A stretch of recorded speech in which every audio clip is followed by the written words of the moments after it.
这个美女正在林间跑步，却丝毫没察觉到此时有辆皮卡悄然跟在了她的身后。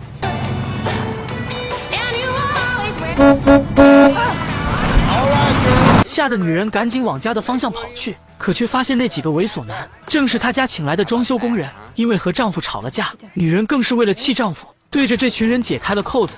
殊不知，也正是她的任性，即将给自己带来一场可怕的灾难。女人名叫艾米，丈夫大卫哈佛毕业，是好莱坞的大编剧，写了好几个有名的剧本。为了躲避大城市令人窒息的空气，他辞掉了大公司的工作，和艾米一起回到了他的老家定居。路上，艾米熟络地跟每个人打着招呼。不久前的飓风刮坏了艾米家的老房子，他们开始找建筑队修屋顶。酒吧里，当地建筑队包工头查理毛遂自荐。You're looking all right for yourself? Ain't changed much? Not as much as I'd have thought. Charlie. Venner. Hi, David Sumner. That's right, Venner. That's right. Don't like to profit off a tragedy. Went up to your place after the hurricane. 而他色迷离的眼睛总是瞟向性感的艾米。Let's hear it for the working class. Let's see, $15.50. There you go. Oh, cash only. Keep the change. Oh, thanks. You know, that looks pretty good. I'm gonna get a beer before we go. Can I get you another one? No, thank you, sir. You sure? Yep. Can you start tomorrow? First thing. All right, let's do it. Appreciate it, sir. Thank you. Love the new accent names. It's for work. Hospitality, huh? You don't have shoelaces in Los Angeles? Ah, right. Now they make them that way. Jeremy, no. You get out with that dog. Get out of here. Oh, Coach, I got I it. have a Bud Light. I think I'd like another, Blackie. What are you doing? Get me a license. I'm not gonna do shit. God damn you, look what happened. Sorry about that, Blackie. I'll pay for the glass. Blackie, I want another beer. Jack fucking back. 当地人粗俗无礼，浑身书卷气的大卫感到自己和他们格格不入。Not the prettiest picture. Charming eccentricities. Guy! What are you doing? Hold on, babe. It's okay. Hello, Jeremy. How are you? I'm driving. Mind if I drive for a while? Jeremy, come on, buddy. Let's go home. Sorry. That's. You know what? I'm gonna drive. Hey, so that guy, Charlie, our new contractor, you used to see him, right? A couple of times. Just a couple of times? Jealous? You ended up with the girl in the end. That would be you. Okay, wait. You're nuts. What do you think? It's beautiful. Come on, catch up. It's worse than I thought. Don't worry about it. We're gonna fix it up. Fix it up, make it better than it was before. Okay, this room is amazing. I can't wait to work in here. 很快，建筑队开工了。查理带着工人们一边放着美式土嗨，一边修理屋顶。Big turn down. I'm coming up. Oh, let me introduce you to the guy. How's it going? Well, it's kind of a bitch up here. I don't know what that means, but well, I'll trust you with it. A little early, don't you think? Yeah, sorry about that. It's just that you woke us up. Like I said, we're real sorry about it. Come a little later, like just an hour into the day. The boss, boy. All right, I got you. I'm gonna go work. Whoa, careful there, Mr. Sumner. 一个工人直接闯进来，拿走了冰箱里的啤酒。 How you doing? Good. Could be colder, huh? I think there's something wrong with your fridge. I guess there's a whole bunch of kinks we're gonna have to work out, huh? Hey, What are you doing? real good. It's real good to have you back. Oh. 大卫很生气，他告诫查理管好他的工人，而查理则只是笑嘻嘻的答应而已。才做了半天的工作就跑去休息打猎，表面上对大卫是100%的尊敬，实际上他不停怂恿工人做出各种冒犯之举，他在试探大卫的底线。第二天，艾米早起跑步被建筑队羞辱。What you drinking?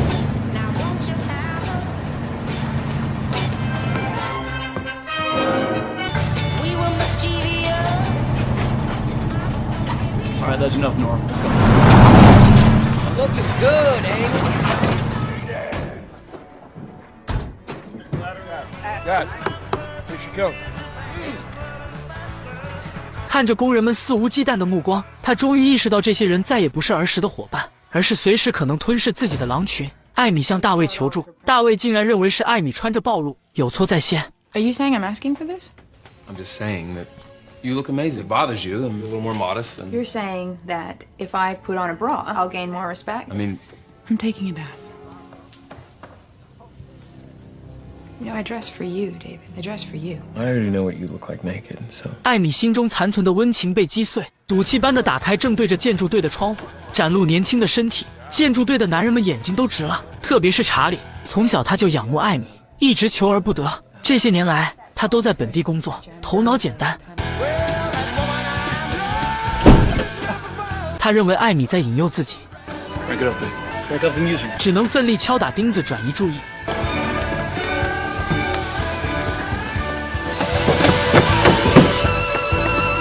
Stocking up a bit early if you don't mind. Heat and all. It is hot even for here. Sorry to hear that. You, gonna be all right? This gets real dangerous up there. Liability thing. You know, roof gets done on time. Of course. 夫妻俩和建筑队的矛盾越来越激烈。一天，大卫去酒吧，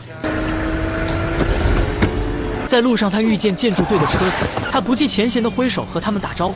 查理故意挡住大卫的视线，接着挥手示意他超过去。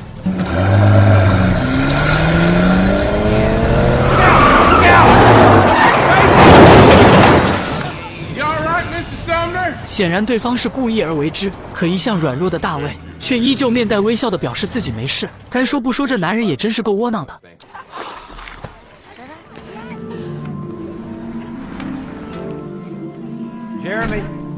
Jeremy. We're just talking, Daniel. You know better than this, Janice. Go on. Go on. Janice is my girlfriend. Hey, no, she's not. She's not your girlfriend. She is 15 years old. All right, that's that. Oh yeah. Get a Budweiser, fully loaded. 酒吧里，有人邀请大卫去镇上的橄榄球年会。活动的主要内容是牧师布道和集体野餐。You a football fan? No, not well. You know, Harvard Yale games. A little something we do every year, week right before first game. Go to church. Used to do it during the Civil War. Whole town coming out and watching the battle. 大卫最讨厌这种集体活动，但为了融入集体，他还是决定加入。 In that case, when in Rome. There we go. Slow down there. So now. Drinks as far as this hunter will take you, gentlemen. Go Blackwater Bengals. No, I gotta head home, make a living, you know. Enjoy. 布道会上，牧师慷慨激昂的演讲，为当地球队赐福。 Boys, please stand. God stands with you because you stand with. You listen to Him. You will survive. Good luck this Friday. This week we continue our look at the revelations of John. 可大卫却听得昏昏欲睡，在众目睽睽之下走了出来。而查理则认为大卫是在公然忤逆牧师，对他的恨意又多了一分。 Hey there, Mr. Sumner. Saw you leave and you're bored with the sermon? Not really my thing. Sorry, I don't quite understand. God is not your thing. That sounds like a bully to me. Can I give you a piece of friendly advice? You see, the pastor, he worked all week long writing that sermon. Some people might call that rude. Thank you. I guess I need to be a little more sensitive. Hey, Charlie, there is something in the Bible I do believe. Thou shalt not covet thy neighbor's wife. I believe in that too. But what happens when their neighbor's wife? 接着公然当着大卫的面调戏艾米，性格软弱的大卫却只是当作无事发生，默默带着艾米离开。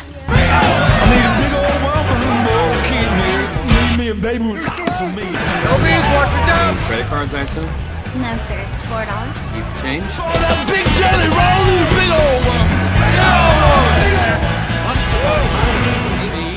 There you are. Well, hey, handsome. Matt, how do you like our local music? 野餐会上，一个智力缺陷的大个子和橄榄球队教练的女儿珍妮斯开心的聊天，却被赶来的教练一顿暴打。 Stop it, Coach! Stop! I do not want to hurt you, Jeremy. Now, Janice is my girlfriend. 热心肠的艾米上前劝架，却被教练讽刺外人没有资格管这里的事。 Neither do you. Just talking. Hey. 失去家乡归属感的艾米，接着又被大卫指责多管闲事。 I don't care if it's how things are done here. It's my principles. Principles. Do you mind? What? Do you mind? I'm gonna go work. 回到家后，艾米发现最爱的宠物猫被吊死在衣柜里。她请求大卫帮忙找出凶手，至少去询问一下镇上的人。这次依旧让他失望了。大卫却觉得艾米小题大做，反而开始责怪艾米不锁门的习惯。其实，大卫只是找借口掩盖软弱的本性。他不敢招惹镇上彪悍的居民，更不敢质问嫌疑最大的施工队。 Amy. Holy shit. Why do you have a gun? My father's gonna. Further next time, David. All right? Okay. All right, okay. That's it. Are you just gonna stare? Amy, I can't just walk out there and blatantly accuse I them. mentioned to them that our cat was strangled last night. Paul, you can entertain the idea that it's possible. All right. I'm gonna go out there and I'm gonna ask them if they've seen the cat. I'll figure out a way to, catch them off guard. Any effort would be greatly appreciated. 终于在艾米的再三要求下，大卫以请教设置捕兽夹为借口，请施工队进屋喝酒，却闭口不提猫的事情。 You boys want some beer? Never say no. Thank you, ma'am. You fluty, fluty, fluty. You haven't seen my cat? Watch your feet. Watch your feet. Tomorrow's gonna be a hell of a day for hunting. I don't know. I've never been hunting. It was a long time ago. Don't make sense to live out here and not take a shot or I two. see it's a great tradition. Well, there's tradition, and then there's a lifestyle. When? Tomorrow. What about the room, the work? Can wait. 7:30, would that work? 7:30. That sounds great. 还跟着施工队一起外出打猎。艾米对丈夫彻底失望了。Where's Charlie? Is he not coming? He's gonna meet us out there. He's coming from home. How'd your day? That show we worked on? All right, Mr. Sumner, stick that on. Round please. One. Yeah, we'll start with one. 枪声响起，一颗子弹擦身而过，大卫差点被子弹打死。建筑队的胖子和卷毛追着一头鹿跑过来，对大卫装模作样的嘘寒问暖。大卫虽然怀疑两人合伙害人，但是深山老林寡不敌众，他只好忍气吞声，和他们一起继续追踪那头野鹿。另一边，查理偷偷溜回了大卫家中，他处心积虑邀请大卫打猎，就是为了趁着艾米独自在家将他占为己有。I wanna come in. Can't. Yeah, I'm coming in. Well, you smell nice. And I do recognize the scent. David's gonna be home soon, Charlie. He's busy becoming a man out in the woods. This old couch, remember? No, you don't remember killing my cat. Amy, I didn't kill your fucking cat. What do you want, Charlie? What do you want, Charlie? What the fuck do you want? No. Charlie, no. No, Charlie. Stop it. Like, no, Charlie, Amy, no. Amy, take it easy. I'm not gonna hurt you.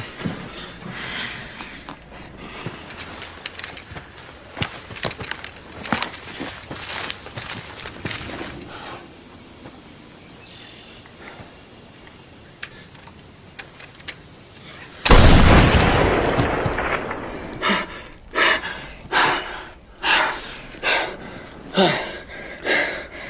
悲剧的是，另一个工人大胡子也紧随其后，给艾米造成了足以毁灭一生的阴影。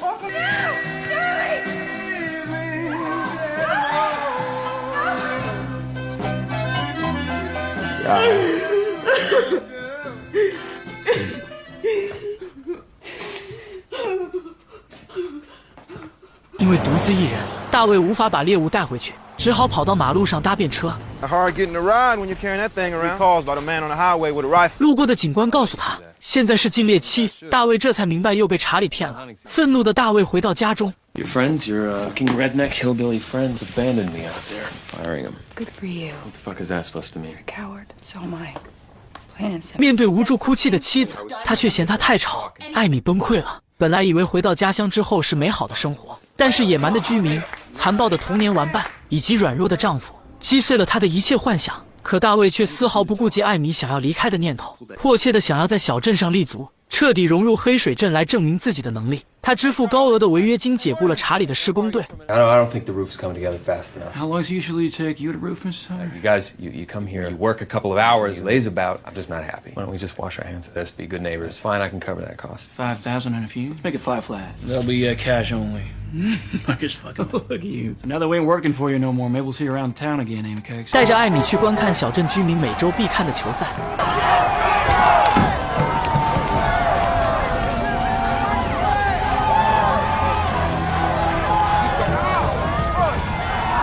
观众席上，查理的建筑队特意来到艾米身边，用下流的眼神看着她，这也勾起艾米那痛苦的回忆，崩溃不已。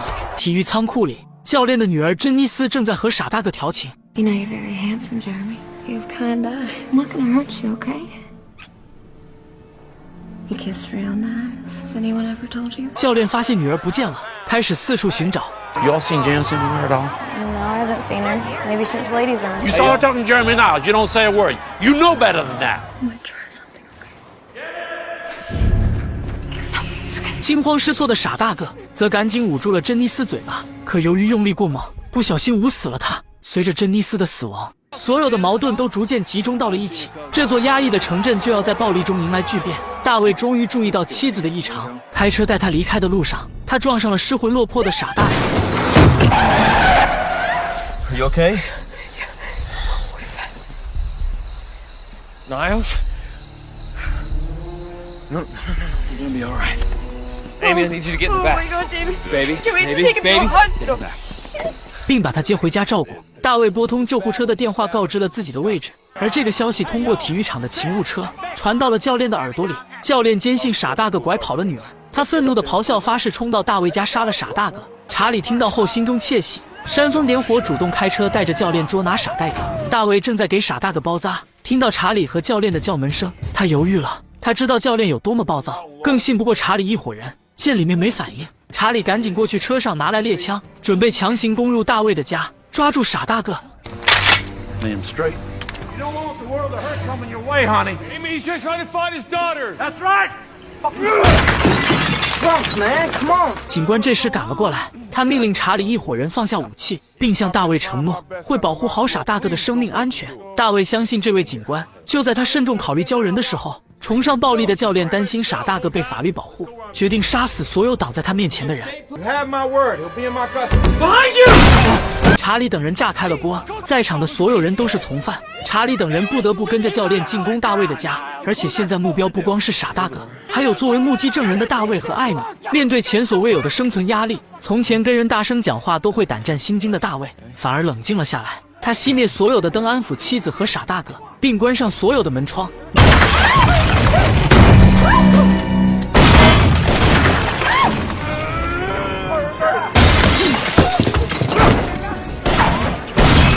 拿起武器蛰伏在黑暗之中，查理为了激怒大卫，打爆了他的爱车。但现在的大卫根本不会上这种当，他把唯一的枪留给艾米，在煤气灶上架好油锅。暴徒打不开正面的钢门，另找他路。就在他们肆无忌惮地破坏大卫的家，以为大卫还是那个懦弱的受气包的时候，反击开始了。试图爬窗进入的卷毛男被大卫用弓枪定住双手。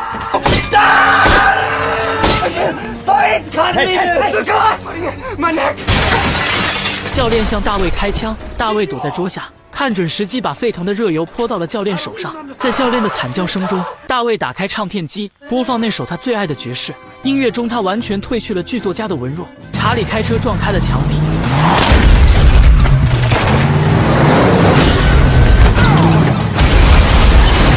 教练咒骂着跳下车，被大卫找到机会。教练死后，大卫又抄起钢管砸死了紧跟着下车的胖子。大胡子这时把目标盯上了艾米，试图第二次占有她。在这场闹剧中，所有人都失去了人性，有的人被血蒙蔽，有的人被欲望操控，而有的人重获新生。趁大胡子分散注意的时候，艾米鼓起勇气亲自开枪手刃了这个强奸犯。查理夺下了艾米的枪，一脚把大卫踢下楼。查理毕竟是建筑队长，不依靠武器，大卫根本不是他的对手。他单方面暴打大卫。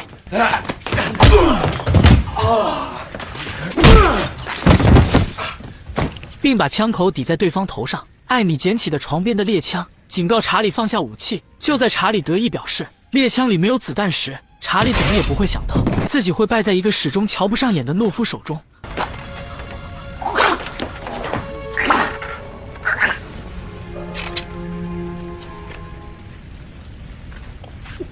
大卫走出家门，看着熊熊燃烧的房子，他们失去了艾米的祖宅，失去了在黑水镇立足的机会，背上了4条人命。但他们战胜了心中的软弱，捍卫了家庭。每个人心中都有一头猛兽，不同的是，有的人能够将猛兽唤醒，而有的人早就失去了脊梁。大卫在生死关头激发了心中的血性，保护了家庭。但不得不说，之前他的所作所为完全不是一个合格的丈夫。大卫非常自我，只关注自身创作，对妻子大男子主义，受到侵害就从自身找原因，而不去寻找施害者。只要他细心地体察妻子的痛苦，能够在家庭利益受损的第一时间站出来，就可以避免后面一系列的灾难。而查理等人无疑是愚昧的，他们只会沿着本能和欲望行动，仇视一切和自己不一样的人。淳朴的劳动者在黑水镇无法生存，这里只有被肌肉支配的怪物。他们相信人的生物性，沉迷在肌肉碰撞的美式运动中，年复一年遵循着固定的生活模式。一旦有人打破这个模式，他们就无所适从，奋起攻击那个与众不同的人。而一旦暴徒们唯一擅长的暴力也输给了受害者，那么迎接他们的注定只有毁灭的结局。